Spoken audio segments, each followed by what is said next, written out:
Dans ma dernière vidéo où j'ai regardé tous les films de Dragon Ball, j'ai reçu pas mal de messages du genre « Pourquoi t'as pas regardé l'épisode spécial de Bardock, celui avec Hachiak, le film Dragon Ball GT ?» Et même si j'avais précisé que je me concentrais uniquement sur les films sortis au cinéma, je n'ai pas vraiment expliqué clairement dans quelle catégorie se trouvaient les autres. Du coup, petit récap. D'abord, t'as les films, les vrais longs métrages sortis en salle, qui durent environ 1 heure, avec une animation un peu plus travaillée, comme tous les films qu'on pouvait retrouver sur ma dernière vidéo. Ensuite, il y a les OAV. Ce sont des productions pensées directement pour le marché vidéo, comme les VHS ou les DVD, souvent plus courtes et liées à un projet promotionnel, comme par exemple le plan de éradiquer tous les Saiyans. Ensuite, on a les épisodes spéciaux qui sont diffusés à la télévision et qui enrichissent la trame principale, comme l'histoire de Trunks ou l'épisode de Bardock. Et enfin, t'as le téléfilm, comme celui de Dragon Ball GT 100 ans après, qui est un film uniquement diffusé à la télé et pas au cinéma. Au final, le seul film que je n'ai pas regardé et qui rentrait vraiment dans la catégorie de ma dernière vidéo, c'est Dragon Ball Evolution, parce qu'en aucun cas j'avais précisé que je me limitais aux films d'animation. Mais pour une certaine raison, j'avais pas trop envie de le regarder. Mais du coup, vu que beaucoup de gens m'ont demandé pourquoi j'avais pas inclus tel ou tel épisode ou OAV, je me suis dit que ça pourrait être sympa de tous les regrouper dans une seule vidéo. Même si pour la plupart ils n'ont pas grand chose à avoir entre eux, vu que leurs objectifs sont totalement différents, j'avais pas vraiment d'autres moyens de les caser. Et en plus de ça, le titre est un peu mensonger, je vous avoue, parce que je vais pas regarder absolument tous les épisodes spéciaux. Certains sont en fait des messages de prévention ou des petits épisodes éducatifs destinés aux enfants japonais. Et je me voyais pas trop de les comparer à des épisodes plus normaux comme celui de Bardock. Donc je vais les garder pour une prochaine vidéo où je parlerai plutôt des épisodes plus obscurs autour de la licence Dragon Ball. Mais pour ceux qui suivent déjà mes vidéos, vous connaissez déjà le principe. On va placer ces épisodes dans une tier list allant de S à D, avec S pour les meilleurs et D pour les pires. Et à la fin, on élira le meilleur épisode, OAV, téléfilm, etc. Mais avant que la vidéo commence, n'hésitez surtout pas à la liker et à vous abonner à ma chaîne. Ça m'aiderait énormément beaucoup. Mais sans plus attendre, passons au premier épisode spécial qui est... Alors j'ai pas précisé, mais on va regarder ces épisodes dans l'ordre de sortie. Et le premier sur la liste est l'épisode spécial de Bardock. Ça commence avec des Saiyans transformés en Ozaru en train de ravager complètement une planète. Et une fois la planète détruite, on retrouve Bardock, le père de Sangoku, qui se repose avec son équipe après cette attaque. Mais soudain, un survivant sort des décombres et frappe Bardock par surprise. Ses coéquipiers le neutralisent, mais avant de mourir, l'extraterrestre révèle qu'il a utilisé une technique sur Bardock. Désormais, il peut voir dans l'avenir. Son but était de lui faire souffrir en lui montrant le destin tragique de son peuple. Et Bardock s'effondre inconscient. Ensuite, on retrouve Freezer. Zarbon lui explique que l'équipe de Bardock a terminé sa mission 1 mois plus tôt que prévu et qu'ils deviennent de plus en plus puissants. Et Freezer commence à craindre une possible rébellion. Bardock se soigne dans une capsule, mais il est hanté par ses premières visions, la destruction de la planète Vegeta et surtout le futur de son fils Kakarot. Mais quand il est remis, il part directement rejoindre ses amis sur une nouvelle mission, mais cette fois, ils ne font pas face à des habitants faibles. Ils tombent sur les soldats élites de Freezer, dirigés par Doria. Les Saiyans se font complètement massacrer un par un, et Bardock arrive beaucoup trop tard et retrouve ses amis morts. Thomas est le seul survivant et, dans ses derniers instants, il lui dit toute la vérité et supplie Bardock de prévenir les autres. Mais avant qu'il puisse agir, Bardock est attaqué par les hommes de Freezer, qu'il élimine sans difficulté, jusqu'à l'arrivée de Doria. Et il va lui balancer une attaque surpuissante et repart, le croyant mort. Bardock se relève grièvement blessé et fonce directement en direction de la planète Vegeta, mais il est trop tard. Freezer est déjà en route. Bardock tente d'alerter ses compatriotes, mais personne ne le prend au sérieux et tout le monde le croit fou. Alors, il décide d'affronter Freezer tout seul. Et il fonce tout droit vers le vaisseau de Freezer, traverse des centaines de soldats à lui tout seul et se retrouve face à face avec l'empereur. Mais ça ne change rien. Bardock lance son attaque la plus puissante vers lui, mais ça ne fait rien. Freezer réplique avec une gigantesque supernova qui engloutit Bardock et la planète Vegeta entière. Et juste avant de mourir, Bardock a une ultime vision, son fils face à Freezer. Et à cet instant, il sait que même s'il n'a rien pu changer, son fils vengera un jour les Saiyans. Freezer admire la destruction de la planète, tandis que, à l'autre côté du monde, le vaisseau de Goku arrive sur Terre, où il sera recueilli par le grand-père Gohan. Cet épisode est incroyable. J'adore ce qu'il raconte et ce qu'il représente. Bardock, à la base, c'est juste un Saiyan comme un autre, un guerrier brutal, impitoyable, qui passe son temps à conquérir des planètes. Il ne se soucie même pas de la naissance de son fils. Finalement, ce qui lui arrive est une sorte de retour des choses. Freezer fait aux Saiyans exactement ce que eux-mêmes faisaient aux autres planètes. Et après, en recevant ce pouvoir de voyance, Bardock comprend que tout est perdu. Personne ne le croit, tout le monde se moque de lui et pourtant, il continue de se battre jusqu'au bout.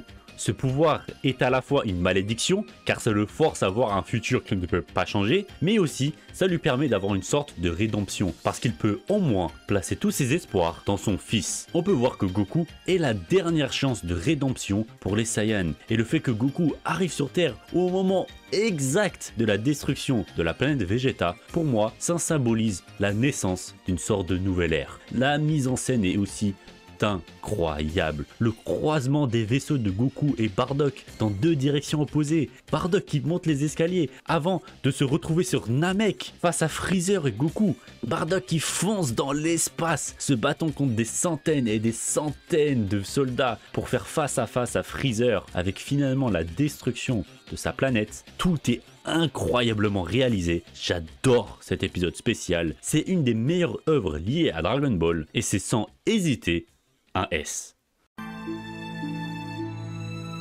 L'histoire commence directement avec la mort de Goku. Et peu après, les cyborgs C17 et C18 apparaissent et sans Goku, les héros ne peuvent absolument rien faire. Ils meurent tous les uns après les autres. Et 13 ans plus tard, on retrouve les cyborgs attaquant une nouvelle ville, s'amusant à torturer les habitants. Trunks apprend la nouvelle et veut intervenir, mais il arrive trop tard. Tout le monde est déjà mort. Il est déterminé à devenir plus fort et il demande alors à Gohan de l'entraîner pour un jour pouvoir vaincre les cyborgs. Le lendemain, l'entraînement commence, Gohan tente de lui apprendre la transformation en Super Saiyan, mais Trunks n'y arrive pas. Et malgré tout, Gohan garde de grands espoirs en lui. Mais les cyborgs attaquent de nouveau, et cette fois, Gohan et Trunks décident de leur faire face. Gohan combat C17 et parvient à le repousser peu à peu jusqu'à ce que C18 arrive, et contre les deux en même temps, il n'a aucune chance. Trunks essaye de l'aider, mais il est beaucoup trop faible. Et dans la bataille, Gohan se prend une attaque dévastatrice en voulant protéger Trunks et perd son bras. Épuisé,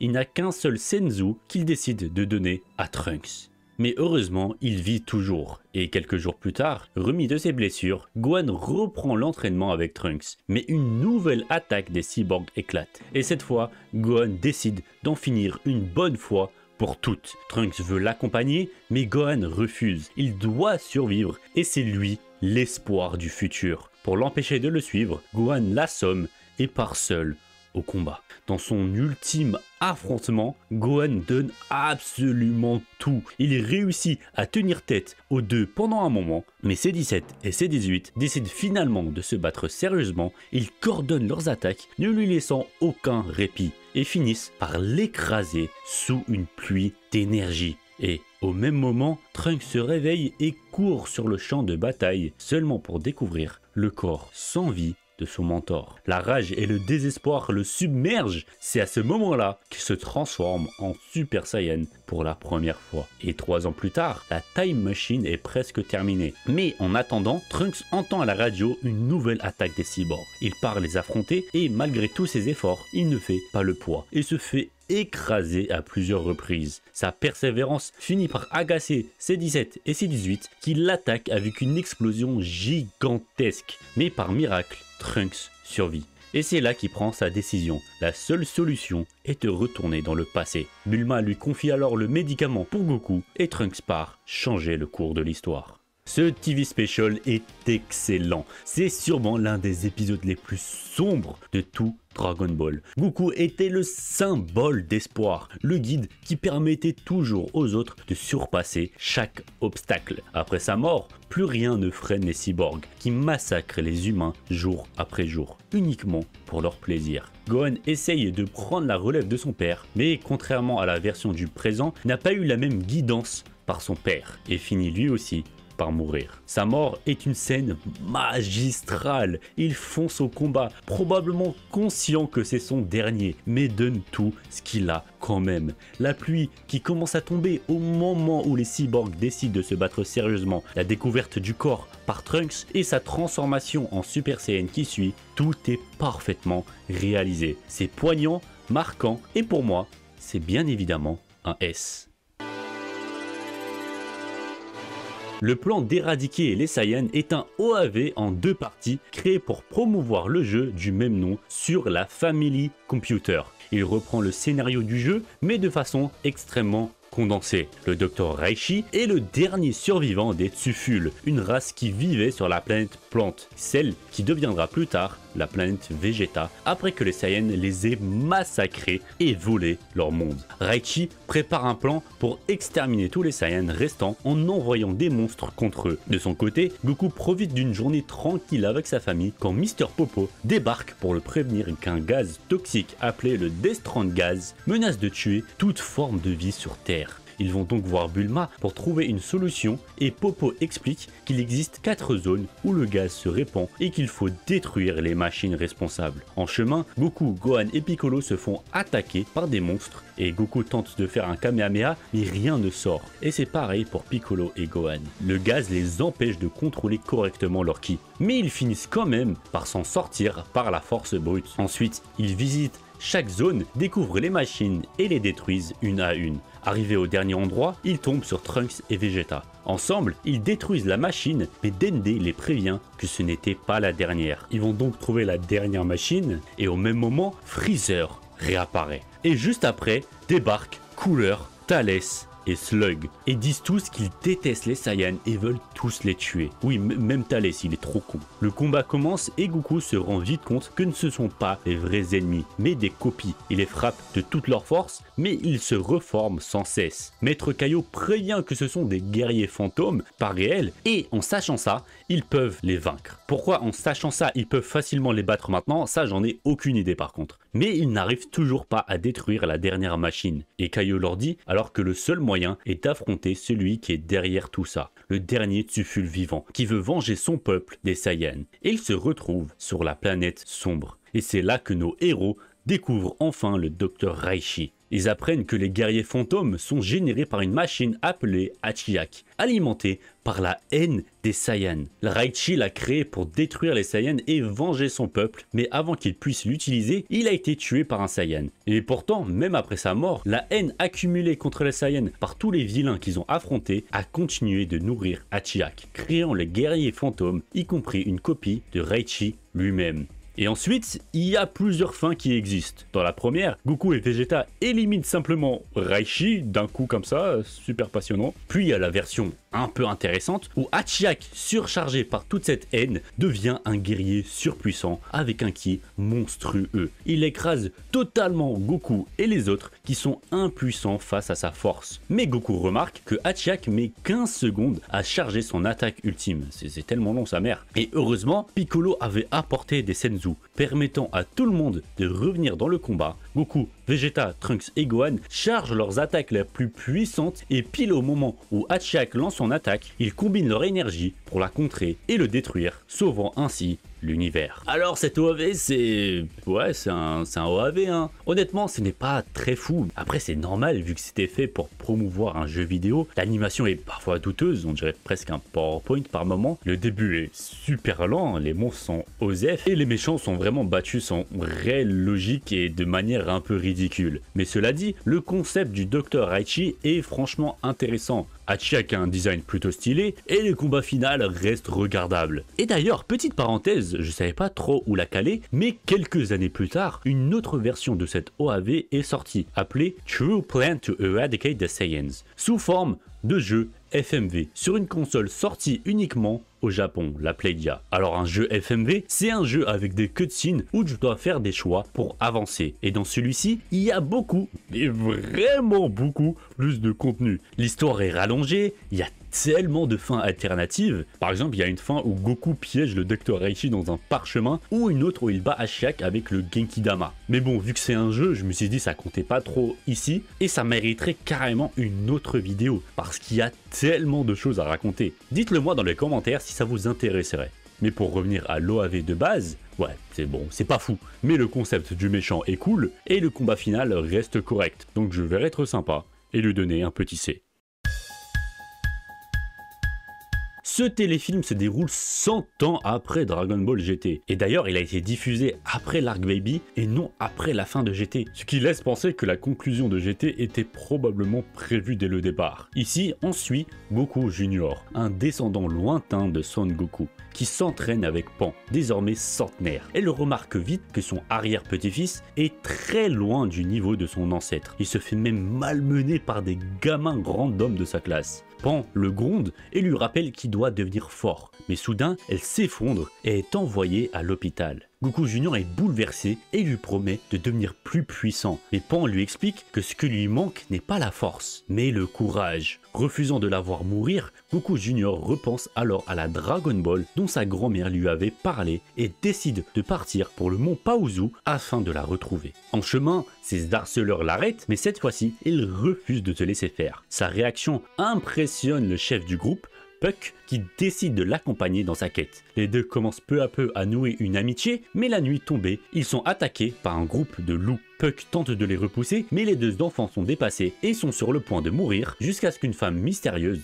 les sauve. Elle les héberge et les nourrit, mais il s'avère qu'il s'agit en réalité d'un démon nommé Mamba. Goku Junior se méfie et tente de fuir avec Puck en pleine nuit, mais elle les rattrape et s'apprête à les cuire dans une marmite. C'est alors que Goku Junior libère brièvement un pouvoir de Super Saiyan, leur donnant une chance de s'échapper. Malheureusement, en traversant un pont, Puck chute, laissant Goku Junior totalement seul. Sur la route, il se fait attaquer par un monstre, mais puise une nouvelle fois dans son courage et parvient à l'envoyer valser. Plus tard, il sauve des ours d'une attaque et ceux-ci, reconnaissant, le guident jusqu'à la Dragon Ball. Mais alors qu'ils arrivent enfin près de la maison de Goku, il est à nouveau attaqué par les mêmes monstres. Mais ensuite, une autre créature encore plus grande et encore plus puissante débarque, prêt à tuer l'ours qui l'a aidé. Ne supportant plus son impuissance, Goku Junior se transforme pour de bon en Super Saiyan et terrasse son adversaire. Il fonce alors dans la maison et met la main sur la Dragon Ball à 4 étoiles, espérant faire un vœu. Sauf qu'il ignore qu'il en faut 7 pour invoquer Shenron. Et c'est à ce moment-là que Son Goku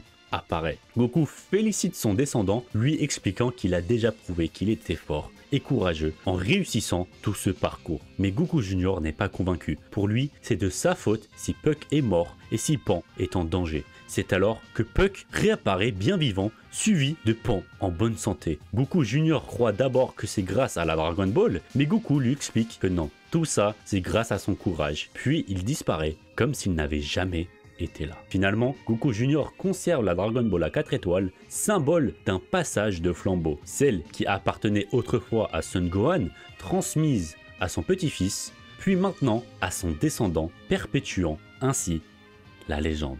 Franchement, je trouve que c'est un bon petit épisode spécial. Ça raconte l'histoire simple mais touchante d'un enfant faible qui cherche à devenir un homme courageux comme son ancêtre. Le message de fin est sympa. Dans GT, on montrait les conséquences de l'abus des Dragon Ball. Et là, on nous rappelle que la survie de Puck et de Pan n'est pas due à un simple vœu, mais bien au courage de Goku Junior. Bon, quand tu y réfléchis 2 secondes, ça n'a pas trop de sens, mais j'aime bien ce que ça symbolise. Le passage de flambeau entre Goku et Goku Junior fonctionne bien et montre que la légende de Son Goku survit même 100 ans après sa disparition. Après, l'épisode en lui-même n'est pas incroyable, il y a quelques longueurs et on s'ennuie de temps en temps, mais pour l'histoire qu'il raconte, je trouve ça plutôt cool, donc je le place en B.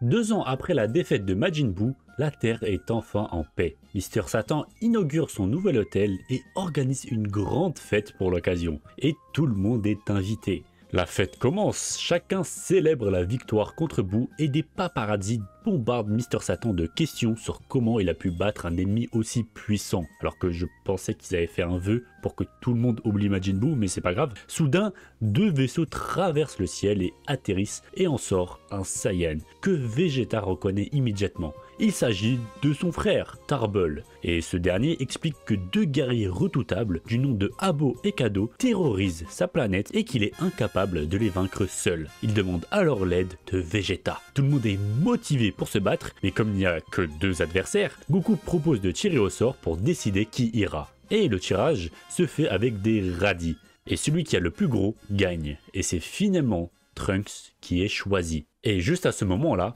Abo et Kado débarquent. Comme ils sont 2, Goten rejoint Trunks pour équilibrer le combat. Tarble prévient qu'ils sont aussi forts que Freezer, donc Goku dit que c'est un adversaire assez faible, parfait pour Goten et Trunks. Le combat commence et Abo et Kado sous-estiment les 2 enfants et se font dominer. Mais ils utilisent ensuite leur technique de multiplication et prennent l'avantage. Heureusement, après quelques conseils de Gohan, Goten et Trunks reprennent le dessus. Dos au mur, Abo et Kado fusionnent pour devenir bien plus puissants, mettant Goten et Trunks en difficulté. Alors les 2 tentent alors de se fusionner eux aussi, mais échouent. Et ils recommencent immédiatement, il fallait pas attendre 30 minutes pour ça. Et cette fois, ils réussissent à former Gotenks. Et pendant le combat, ils reprennent même des techniques de Yamcha et de Tenshinhan. Sauf que leur adversaire s'énerve et commence à tout détruire autour de lui, y compris le nouvel hôtel de Mister Satan.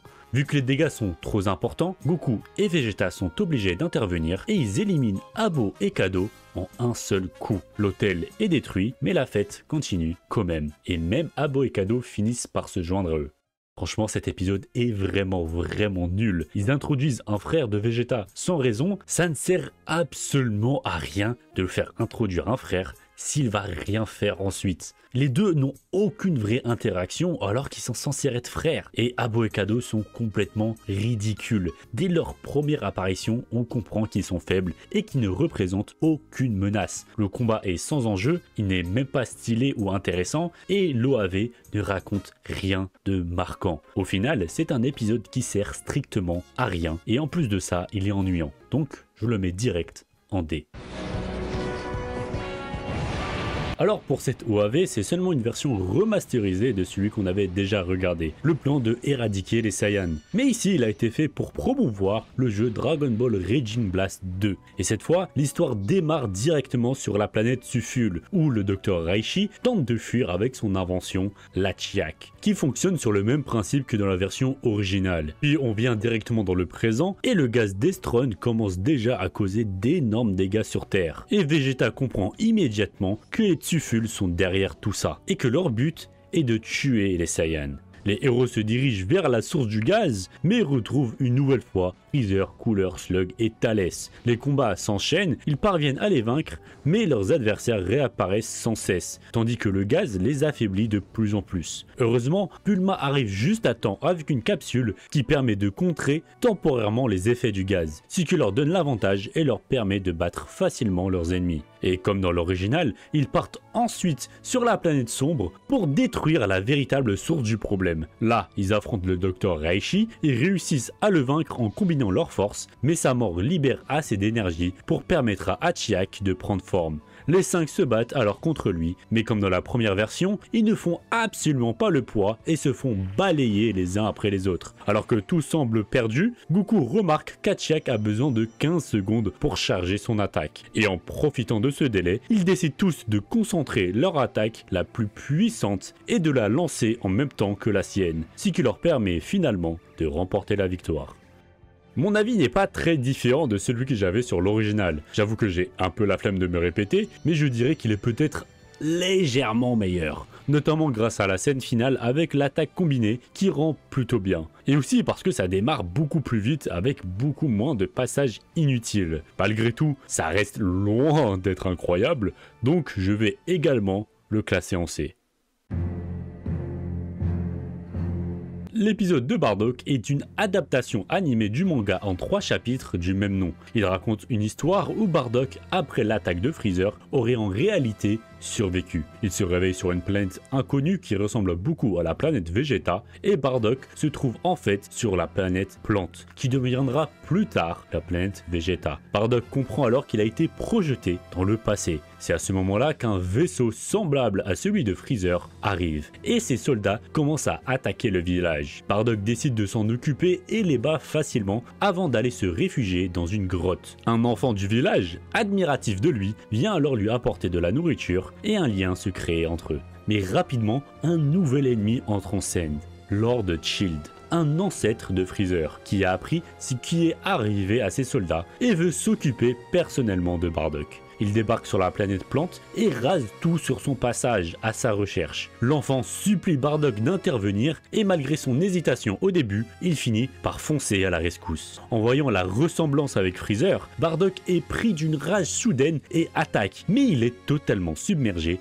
par la force de Child. L'enfant tente d'intervenir à son tour, mais Child le projette violemment. Et cet acte va déclencher la colère absolue de Bardock, se sentant impuissant, pensant à la perte de ses amis, de sa planète et de la planète Plante. Il est poussé dans une rage si intense qu'il se transforme en Super Saiyan. Avec ce nouveau pouvoir, Child n'a aucune chance. Il tente de riposter en envoyant plusieurs rayons de ki, mais Bardock les encaisse sans difficulté et contre-attaque. Child lance alors son attaque ultime, mais Bardock la repousse et Child se prend cette grosse attaque de plein fouet. Bardock réussit ainsi à sauver la planète Plante et avant de mourir, Lord Child ordonne à ses soldats de transmettre un message à sa famille. Méfiez-vous des Saiyans aux cheveux dorés. C'est ainsi que naît la légende du Super Saiyan. J'aime bien l'idée de cette OAV, surtout le concept de boucle temporelle, où Bardock lui-même serait à l'origine de la légende du Super Saiyan, ce qui explique pourquoi dans le présent, Freezer connaissait déjà cette légende et a détruit la planète Vegeta par peur. C'est une idée assez intéressante. Par contre, je trouve que ça rend Bardock un peu moins captivant. Comme je l'avais dit au début de la vidéo, j'aime bien le fait que Bardock ait été représenté comme un simple Saiyan, sans rien de spécial, et que sa mort en parallèle avec l'arrivée de Goku sur Terre symbolisait une nouvelle ère pour les Saiyans. Ici ça casse un peu ce symbolisme, mais bon, ça reste un what if, donc je ne vais pas trop m'en plaindre. Et en dehors de ça, l'OAV n'est pas exceptionnel, mais pas mauvais non plus. Il dure à peine 20 minutes et les événements s'enchaînent vite et ça se regarde plutôt bien. Ce n'est clairement pas la pire chose que j'ai regardé, donc je le place en B. Et voilà, c'est la fin de cette vidéo. Plus j'avançais, plus je me disais que comparer des OAV et des épisodes spéciaux, c'était peut-être une mauvaise idée vu la différence immense de qualité. Je pense qu'il n'y a même pas de suspense sur lequel je préfère. On n'a même pas eu de attire. Ça se joue juste entre l'épisode spécial de Bardock et celui de Trunks. Et au final, je choisis celui de Bardock. Même si j'adore les deux, l'épisode de Bardock a vraiment une place spéciale dans mon cœur. Et je fais encore des cauchemars tous les jours en pensant qu'ils ont décidé de changer son histoire par la suite. En tout cas, j'espère que cette vidéo vous a plu et que vous avez appris peut-être 2-3 choses sur les épisodes spéciaux. Et si c'est le cas, n'hésitez pas à liker et à vous abonner, ça me ferait extrêmement plaisir. Sur ce, c'était Lil Bill, à la prochaine.